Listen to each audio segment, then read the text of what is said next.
In 1486, a scribe copying the Book of Enoch pauses at a list of names. 20 angels, each commanding 10 others. 200 total. He knows these names shouldn't exist in Scripture.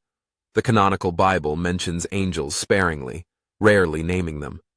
Yet here sprawls an entire organizational chart of rebellion, complete with job descriptions. Azazel taught humans to forge swords. Barakel taught astrology. Penamue taught writing itself. The scribe doesn't know he's preserving something older than Christianity. He doesn't know these names echo across Babylonian boundary stones he'll never see, carved 1,000 years before his Bible was bound. He copies them faithfully, these watchers, angels who didn't just fall from grace, but orchestrated the most catastrophic breach of the divine-human barrier ever recorded. And he definitely doesn't know that in 2014, Darren Aronofsky will spend $125 million turning them into giant rock monsters. The word appears first not in Enoch's visions, but in a Babylonian king's nightmare. Babylon, circa 570 BCE. Nebuchadnezzar, who conquered Jerusalem and burned Solomon's temple, wakes in terror. In his dream, an immense tree reaches heaven, then a figure descends. The Aramaic text calls this being an ayer, a watcher. The word comes from the root meaning awake, not asleep, not resting, perpetually vigilant. And beside it, another term, Kaddish, Holy One. A watcher, a Holy One, coming down from heaven with a decree. The decree is madness, 7 years of insanity for the king who declared himself divine. When Daniel interprets the dream, he doesn't flinch at the terminology. He repeats it. A watcher, a Holy One. In Aramaic Daniel, these beings aren't rebels. They're executors of divine judgment, carrying out the Most High's sentence. The text presents them as part of heaven's legitimate hierarchy, a council that deliberates and decides. But here's what makes scholars pause. This is the only place in canonical Hebrew scripture where Ar appears. It shows up in an Aramaic section of Daniel, describing a Babylonian king's dream, using terminology that sounds distinctly non-Israelite. Lutheran reformer Johann Wigand would later argue the Watcher was actually God himself, or Christ pre-incarnate, a theological rescue mission to domesticate something that felt too polytheistic, too much like Babylon's divine assembly, because Babylon did have a divine assembly. They called them Apkallu, 7 sages who descended before the flood to teach humanity the arts of civilization. They appear on Mesopotamian boundary stones, carved in relief, part human and part divine. Winged beings. Watchers of heaven. And when Aramaic-speaking Jewish writers encountered those monuments after the Babylonian exile, they couldn't read the Akkadian inscriptions. They saw the images. Winged figures, teachers of pre-flood humanity. They wrote their own story. Between 300 and 100 BCE, scribes compose what becomes the Book of Enoch. It opens with a crisis before Genesis chapter 6 even ends. When humans multiply on earth, angels, now explicitly called watchers, descend from heaven to marry human women. But this isn't a love story. The narrative begins on Mount Hermon, a real place on the modern Syria-Lebanon border, rising 9,200 feet into winter snow. 200 watchers land there and swear an oath. Their leader's name is Samyaza, though later rabbis will confuse him with Azazel, and Christian demonology will tangle them both with Satan. They divide into groups of 10, each with a commander. The text names them Arachiel, Gadriel, Shamziel. This is the only place in early Jewish literature where fallen angels get personnel directories. They descend. They marry women. The women bear children. And this is where the story tilts from romance to apocalypse. The offspring, the Nephilim, are giants. Savage. The text says they consume all human provisions, then start eating humans themselves. Violence becomes universal. Blood soaks the earth. But that's not the crime that damns them. The crime is knowledge transfer. Azazel teaches metallurgy, not farming tools, but weapons. Breastplates. The technology of organized warfare. He also teaches cosmetics. In the ancient Near East, these aren't separate domains. Both involve transformation through applied chemistry, turning ore into blade, minerals into coal eyeliner. The text treats them as equally dangerous. Barakel teaches astrology. Kokabil teaches the signs of the stars. These aren't hobbies. In Babylonian and Hellenistic culture, astrology is statecraft, how you time military campaigns, interpret divine will, claim political legitimacy. Shamsiel teaches the signs of the sun. Knowing solar patterns means agriculture, yes, but also predicting seasons, eclipse prophecy, ritual timing, and Penemu commits the greatest transgression. He teaches writing. The bitter and the sweet, the text says. The secrets of wisdom, recorded in ink on paper. The Watchers are dragging humanity through 10,000 years of cultural evolution in a single generation. The human world becomes unrecognizable. Organized warfare. Occult knowledge. Literacy enabling legal codes and propaganda. The Nephilim grow stronger. Violence spirals. And God looks down at creation and regrets it. The solution is extermination. But before the flood, God sends angels to bind the Watchers. Not destroy them, bind them. The archangel Raphael receives orders. Take Azazel and throw him into darkness. Bind him hand and foot in the desert place called Dudael. Cast jagged rocks over him. Let him dwell there until Judgment Day, when he'll be thrown into fire. Gabriel gets orders for the hybrid children. Set the Nephilim against each other. Let them destroy themselves in civil war before the waters come. Michael chains Samyaza and his lieutenants in the valleys of the earth for 70 generations. Underground. Conscious. Waiting. The Epistle of Jude, written 1,000 years later, references this in a single cryptic verse. The angels who did not keep their proper domain but abandoned their own dwelling, these he has kept in everlasting chains under darkness for the judgment of the great day. Chains. Waiting. For what? The same judgment that will resurrect every human who ever died. The Watchers will stand trial for unleashing the Nephilim, for technological pollution, for the knowledge that made the flood necessary. And here's what splits Second Temple Judaism apart. Are there good Watchers? Around 100 CE, Slavic Jews produce another Enoch text. Second Enoch describes Enoch ascending through 7 heavens. In the 5th heaven he sees them, the Grigori. The name is a Greek transcription, egregoroi, wakeful ones, translating the Aramaic Iyr. They're enormous, bigger than giants. And the text says their number is 200 myriads, 2 million Watchers. Some manuscripts say only 3 descended to earth. Others say 200. Others say 200 myriads, implying the bound rebels are a tiny fraction of a much larger class. The text identifies their leader, Sataniel. He sits in the 5th heaven with angels who rejected the Lord of Light. But chapter 29 introduces a wrinkle. Before creating humanity, one angel, described in different manuscripts as one from the order of angels, one from the order of archangels, or one of the ranks of the archangels, tries to place his throne above the clouds. God casts him out. He's flying in the air continuously above the bottomless. This is a different rebellion.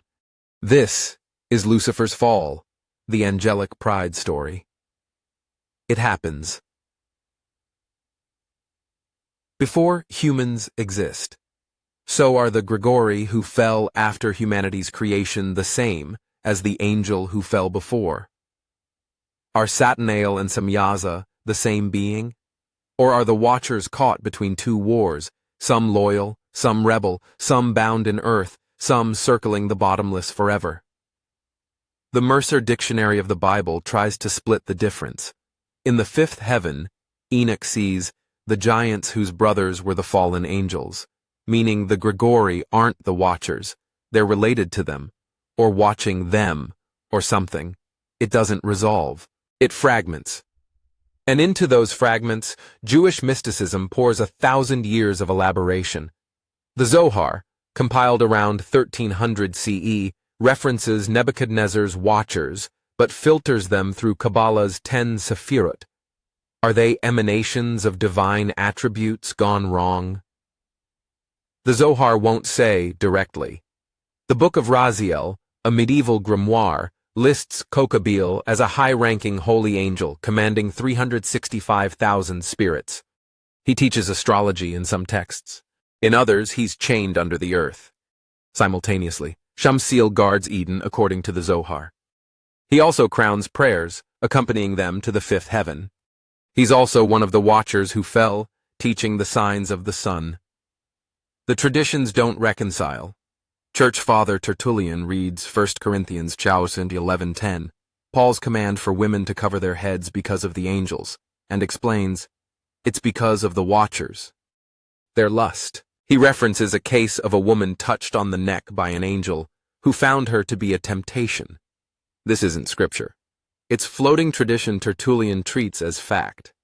By the medieval period, the watchers have become theological Rorschach blots. They're whatever a text needs them to be. Rebels, loyal servants, teachers, corrupters, chained, active, 2 million.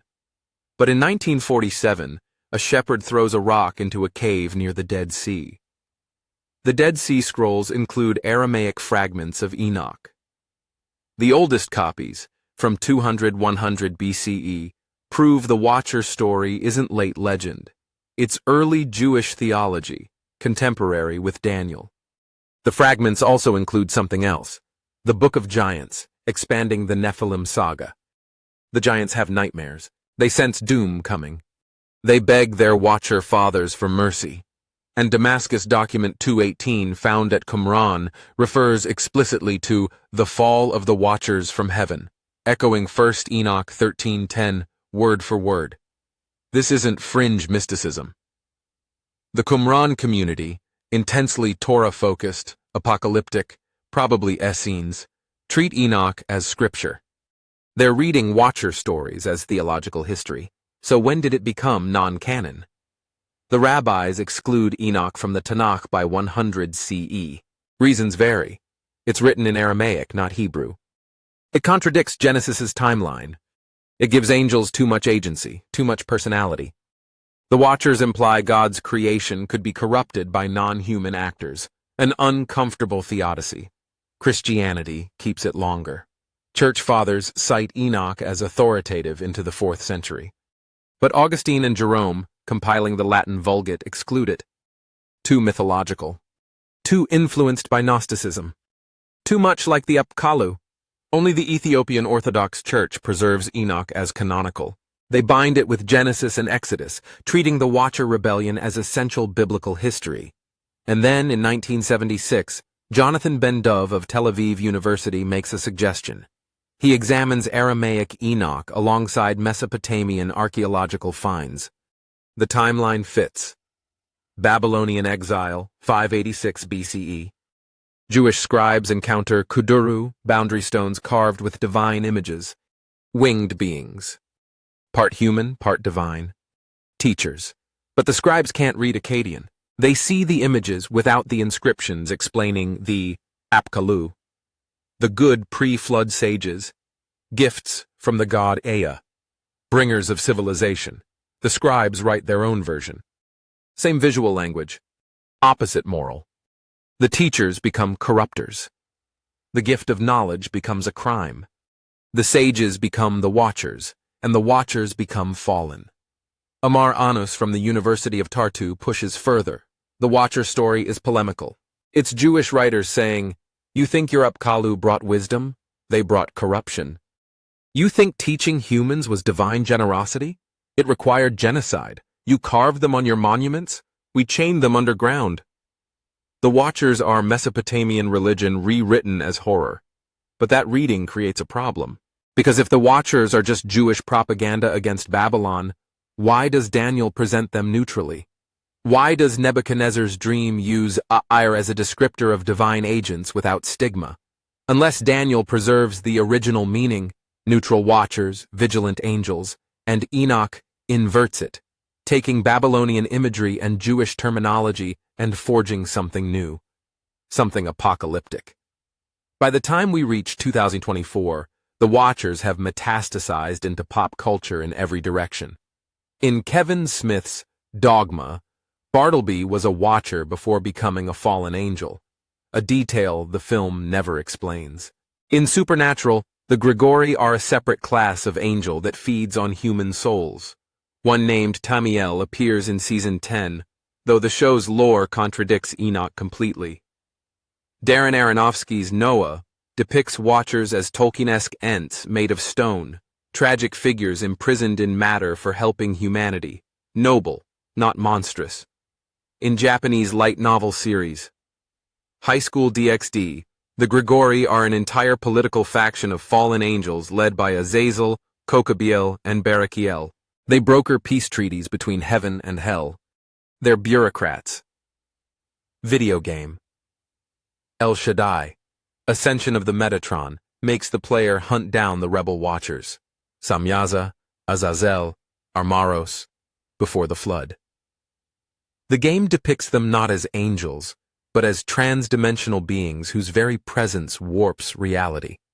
In Drakengard, the English localization calls the dragon antagonist Grigori, though the Japanese text just says dragon. And in 2017's The Black Tapes podcast, episode 105 links the Watchers to demonic possession, modern exorcisms, and conspiracy theories about pre-flood super-civilizations. The name has broken free of the text. It fills narrative gaps wherever writers need ancient, ambiguous, powerful beings who taught too much, because that's the core terror of the Watcher story. Not that angels fell in love, not even that they fathered monsters. It's that they gave humanity knowledge we weren't ready for. Weapons before diplomacy, writing before wisdom, astrology before ethics. And the question the text forces is, was it mercy or sabotage?